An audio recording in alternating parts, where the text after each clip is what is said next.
शिवारात मध्यरात्री थरार, तरुणाचा खून, वृद्ध दाम्पत्यावर सशस्त्र हल्ला, दरोडेखोरांनी दागिने रोख रक्कम केली लंपास. सेलू तालुक्यातील वालूर शिवारात बुधवारी 22 रोजी मध्यरात्री 12:30 ते 1 दरम्यान घडलेली दरोड्याची घटना परिसरात खळबळ उडवून देणारी ठरली आहे. अज्ञात दरोडेखोरांच्या टोळीने शेतात झोपलेल्या तरुणाचा निर्दयी खून करून वृद्ध दाम्पत्यावर सशस्त्र हल्ला करत दागिन्याने रोकड लंपास केली. या घटनेने परिसरात भीतीचे सावट पसरले आहे. खून करून दरोडा. वालूर येथील आसाराम रानबा सोनवणे वय 52 यांच्या तक्रारीनुसार त्यांचा मुलगा संतोष आसाराम सोनवणे वय 24 हा शेतातील आखाड्यावर झोपला असताना मध्यरात्री दरोडेखोरांनी हल्ला चढवला. गजासारख्या हत्याराने संतोषच्या डोक्यात व मानेवर वार करत त्याचा जागीच खून केला.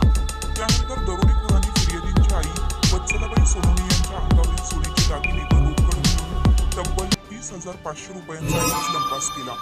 या घटनास्थळाजवळील श्रीकृष्ण मंदिरात राहत असलेले दत्तात्रय भोकरे व सरूबाई भोकरे यांच्यावरही दरोडेखोरांनी हल्ला केला. दोघांनाही बेदम मारहाण करून जखमी केलं.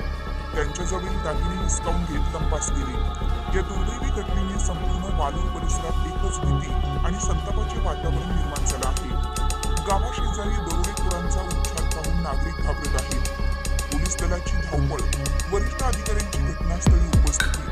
घटनेची माहिती मिळताच जिल्हा पोलीस अधीक्षक रवींद्र सिंह परदेशी, अप्पर पोलीस अधीक्षक सूरज गुंजाळ, उपविभागीय अधिकारी वाघमारे, सहाय्यक पोलीस अधीक्षक जीवन बेनीवाल, स्थानिक पोलीस शाखेचे निरीक्षक विवेक पाटील, सहाय्यक पोलीस निरीक्षक रामेश्वर दिंडगे, चंदन परिहार व बोरी पोलीस ठाण्याचे सहाय्यक पोलीस निरीक्षक गोपिनवार यांनी घटनास्थळी धाव घेतली. सेलू पोलीस ठाण्यात गुन्हा दाखल करण्यात आला असून पुढील तपास पोलीस निरीक्षक दीपक बोरसे यांच्या मार्गदर्शनाखाली सुरू आहे. स्थानिक गुन्हे शाखेचे पथक दरोडेखोरांचा शोध घेण्यासाठी पथक तयार करून तपासात जुटले आहे. वालूर हादरले, तरुणाचा मृतदेह पाहून गावात एकच शोककळा पसरली.